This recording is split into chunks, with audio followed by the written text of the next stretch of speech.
According to my sources in Syria, the obvious task is doing targeted killings, doing terrorist attacks, and then also engaging in shootouts with security personnel or interfering in peaceful demonstrations. So we have all kinds of activities as in the past, but this time it seems, as they say, that this is XE services furnishing the mercenaries themselves. Now, if all the speculation is true, what is the U.S. government's role in all of this?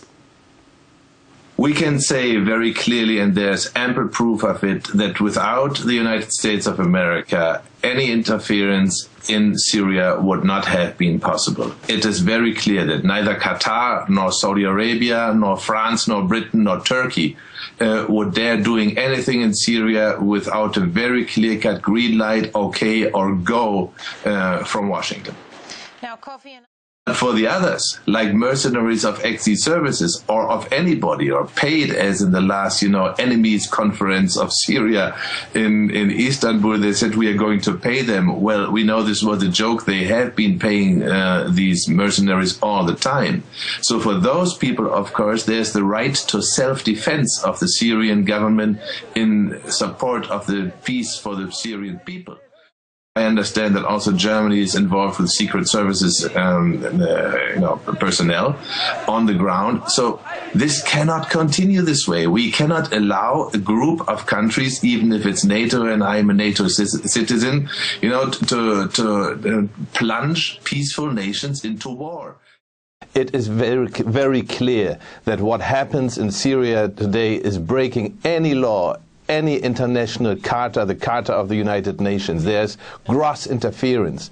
If they talk about whether they should, militarily act in Syria, well, they are doing that. NATO is doing that right now under the table with the help of some corrupt Arab states, unfortunately with the help of our dear NATO friends Turkey. So that is a very bad situation. We are lying our teeth out. We are telling the people we are not engaged in military action, but in fact we are doing that, we are guiding them. There's a German spy vessel off the Syrian Mediterranean coast, and they found turrets of a Syrian warship pointed directly into their face because they were, as the Syrians say, guiding German forces on the ground. Secret forces, of course, but they are killing anyway, and that is the situation. The Syrians right now, they are catching, French spies, British spies, Saudi spies, Turkish spies, and soldiers, regular soldiers, by the dozens, and that is a very bad situation. Well, I expect two outcomes. One will be told to the stupid Western public. Stupid because our media are constantly, grossly mispresenting what is happening on the ground in Syria today. They are always, calling the shots on one side and not on the other. They say the government is killing so and so many people, but they don't say how many people are being killed by a terrorist-like opposition, an armed opposition. This has nothing to do with a credible democracy movement inside Syria. Yeah, that's another one of these dirty jokes. In fact, what we face here is some kind of, prefabricated agenda. That agenda is helpful, if the West is starting an uprising in Iran. It is helpful if they start uprisings all over the Arab world and in Northern Africa, in Libya, for example, where the CIA started it from scratch, from zero. Yeah, there was no such uprising against Gaddafi, and then they, further it with international lies and Western media propaganda, and now they are trying the same agenda on Syria. But as we notice, everybody in the world who is watching closely notices that this kind of agenda simply doesn't work here. The New York Times just yesterday has made headlines saying this opposition in Syria is so badly disunited. They are so much, in trouble with each other inside this opposition that there is no real thing we can do, NATO can do politically.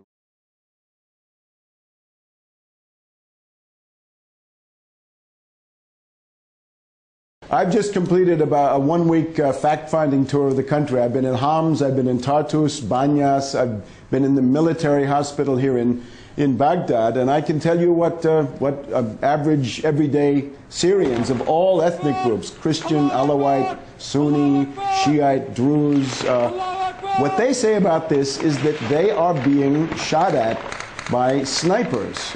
In Homs in particular, people complained that there are terrorist snipers who are shooting at civilians, men, women, and children, blind terrorism, random killing, simply for the purpose of destabilizing the country. I think I would not call this a civil war by any stretch of the imagination. I think that's a very, very misleading term in the following sense. What you're dealing with here are death squads. You're dealing here with terror commandos, the kind of thing that everybody remembers from Argentina and the Central America. This is a typical CIA method. In this case, it's a joint production of CIA, MI6, Mossad, the DGSE of the French. It's got money coming from Saudi Arabia, the United Arab Emirates, and Qatar. And it has a couple of interesting managers. The manager I think you should point to perhaps most is a guy called Khaddam. Khaddam was the foreign minister in this country for quite a couple of decades. He's almost 80 years old. He operates from Paris. And I think he's being groomed by NATO as the new dictator of some kind of...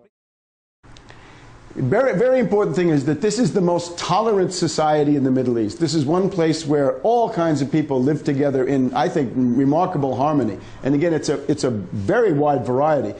Muslims of all kinds, Christians of all kinds, right? Christian, Greek Orthodox, Greek Catholics, Melkites, Syriacs, many, many other kinds, Druzes, Kurds, and so forth. This is a model of the peaceful coexistence of various ethnic groups. What we have here in Syria is a cynical media campaign, because I've been in Homs. When you go to Homs and you go to the Zara neighborhood, which is supposed to be the hottest point in the whole country, you find people who are pro-Assad. They're concerned, number one, about mazout. They want to have heating oil because the winter is coming and it's getting cold. And you ask them, what is your demand? They say, we want the Syrian army to come in here. We want the Syrian army posted on the roofs of the houses with helicopters and tanks. Stop these snipers from killing us. Don't let these black hooded figures, which is what they are, pretending to be deserters when they're really maybe from Chechnya, they're from Libya, they're from Afghanistan or Pakistan. Foreign fighters have been brought in here by the CIA and the other Western services, and that is what's going on. And that is, I think, a very, very large part of it. And in the city of Homs, for example, in one hospital, they were telling us it was 5 dead and 7 wounded on one day. And what was it? It's all snipers. It's all these terrorists who are shooting the civilian population. Of course, when Al Jazeera arrives, they say, oh, those deaths are the responsibility of the Syrian army. That is absolute baloney. This is a Goebbels big lie campaign. There is no civil war here. There is no insurrection. There is no mass political movement against Assad. These are very, very limited, minor, strictly localized phenomena. This looks nothing like Libya. I know what a civil war in a modern Arab country looks like. I've been in Libya during the summer.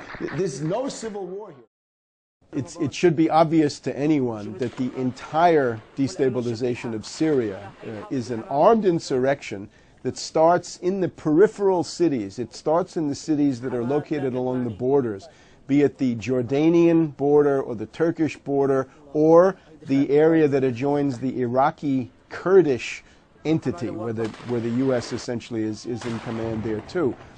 So that's where it started. And then we had the armed insurrection really starting in those places, and then the usual use of the social media, the Facebook, the Twitter, but especially the ultimate cynicism of this gay girl in Damascus blog, which I think has opened up a window into the methods that are being used all over the Arab world to manipulate people and to goad them into these abortive rebellions. The gay girl, of course, turned out to be an American marginal academic, and his wife, she had been working for the American Friends Service Committee. This is a group that has been accused again for decades of being somehow in league with the CIA. So we can imagine that the gay girl in Damascus was essentially a product of the Western intelligence services, but this then became the basis for serious coverage in the mainstream newspapers and international cable television news channels. And at the end, it's a complete fabrication, a complete fraud. When you see film footage, news film, that seems to represent or is alleged to represent a rebellion going on in Syria, I think you have to take several big steps back and ask yourself, what am I being shown, and what guarantee is there of this? Sometimes when you watch these things, they'll say, we received this from a cell phone camera somewhere in Syria. Naturally, we can't verify what it is. Well, maybe that's good reason to discount it completely, because it could be a complete fraud.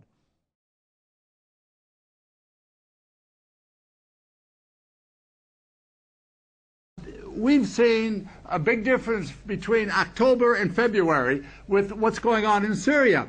And that is the fact that the people are increasingly supporting the government. I've been there most of the last 2 or 3 months talking to a lot of NGOs, shopkeepers, citizens, officials, and the rest, and there's been a real shift. A shift of popular support for the reasons you know, the disgruntlement with the so-called opposition, and it seems that the army is now increasingly securing the area. So I think that's a different situation. As far as a message, I don't think it's much of a message being sent. We don't need a message in this part of the world. Everybody knows the election, not election, the Zionist enterprise is going to continue its aggression and its hostility to the resistance, and the resistance is symbolized by its major pillar, that is Syria. You are in Syria. Could you please just bring us up to date on the situation there? You know, when you arrive in Syria, you will be very surprised, because the facts here are not connected at all with the things that the big medias are talking in Europe and the US. Because you think there is a kind of civil war or an uprising and mass repression, but there is not at all things like that in Syria. The Western countries are preparing a conventional war here in Syria, and they begin to send some fighters. Much of them are from Arab countries, and also some Pashtuns from Afghanistan and Pakistan. And these people try first to create an Islamic Emirate at the Jordan border. They fail. After that, they try to organize big ambush against the Syrian militaries, and now they organize some attacks inside the towns to kidnap people, kill them, and cut them in pieces. It's absolutely terrific. But there is no revolution. That's not at all the topic here in Syria. But it's obviously getting stronger. I mean, there are tunnels, there are weapons being supplied, money being pushed in to create a revolution.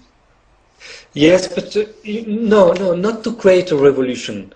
It's possible that at the beginning they think to create a revolution, but now they try to organize a civil war between the different religious communities.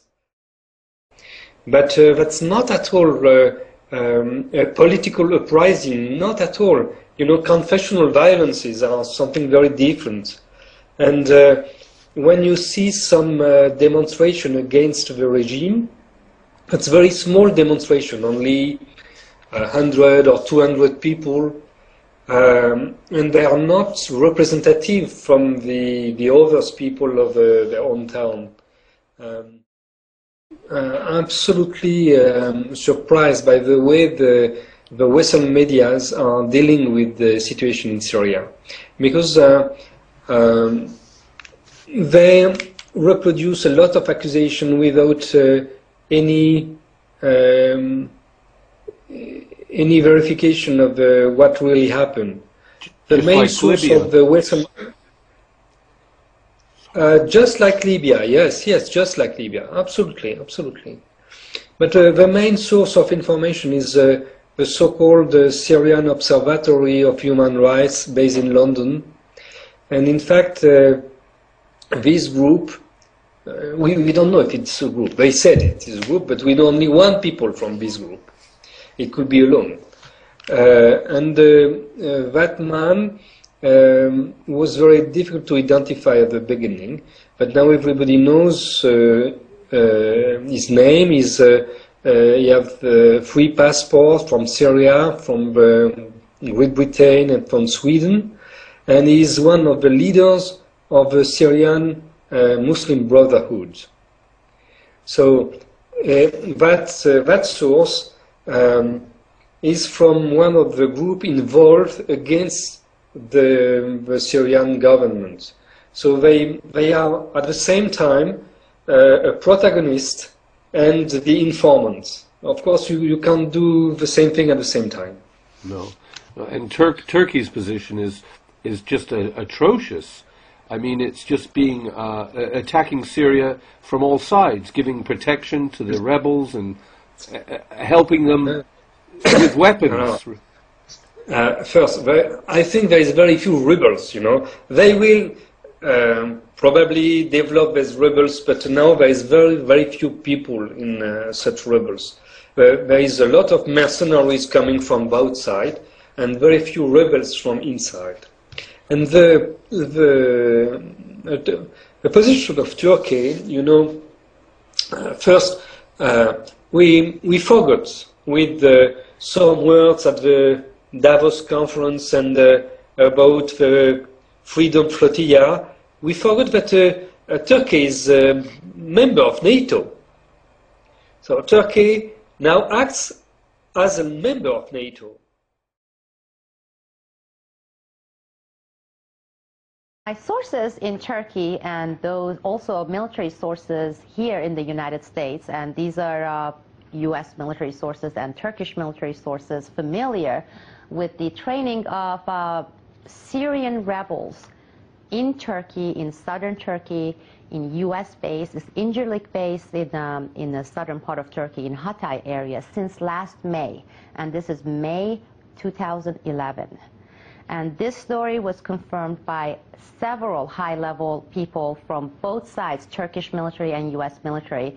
And we broke the story in November, on November 22nd, and no one in the U.S. media has reported on this, even though a week later this story was confirmed and it was publicized by major newspapers in Turkey, and nothing. We haven't. And why aren't we hearing this from the mainstream media?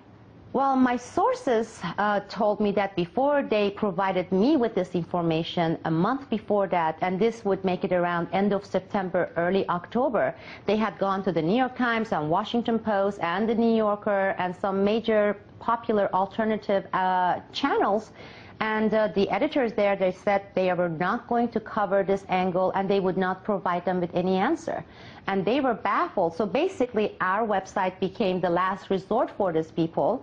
And amazingly, the Turkish media, even though they've been under intense pressure by the government there, the reporters kept telling us that they've been reporting. Sure, they wouldn't want to jeopardize our troops, but I mean, just those excuses don't make sense. And this is exactly what they did with us with Iraq. And similar incidents took place during Libya. And now, since May, they have been helping the U.S. government to cover up these setup, these preparations, these activities, starting May 2011, because most people here in the U.S., they're under this impression that things are reactionary. Assad's regime is bringing about some atrocities, and some rebels there, they're going and fighting. They have no idea that all these setups and preps started in May 2011. So it is by design, and it's not some kind of a simultaneously uprising situation where people are rebelling and then suddenly they are mysteriously armed, and mysteriously arms are being smuggled into Syria from Turkey. Well, who's providing these arms? Nobody's asking in the U.S. media. Well, these are U.S. arms shipped to Turkey, and from Turkey it's being smuggled into Syria. My people deserve to live in a free Syria, tolerant Syria, and democratic Syria at peace with all its neighbors, including Israel. We're asking anyone for any kind of help. Even the Israelis. Even the Israelis. Some guys say we don't matter. It doesn't matter the Israelis coming. Israel, it is not our real enemy. And it's never been our real enemy. That's the media of the regime. We say goodbye and Mohammed returns home. עשייה ותרומה לחלש ושינוי התפיסה של ישראל בקרב מדינות האויב. أول كنا رفضنا فكرة أنه لا تجيبوا ليش أنه حاصل إحنا عقلتنا وهيك نحن ما بدي بس مشاكلنا معاهم وحكينا معهم ثاني مرة قالوا إنه نحن إسرائيليين ترى إلا لأن حسيتكم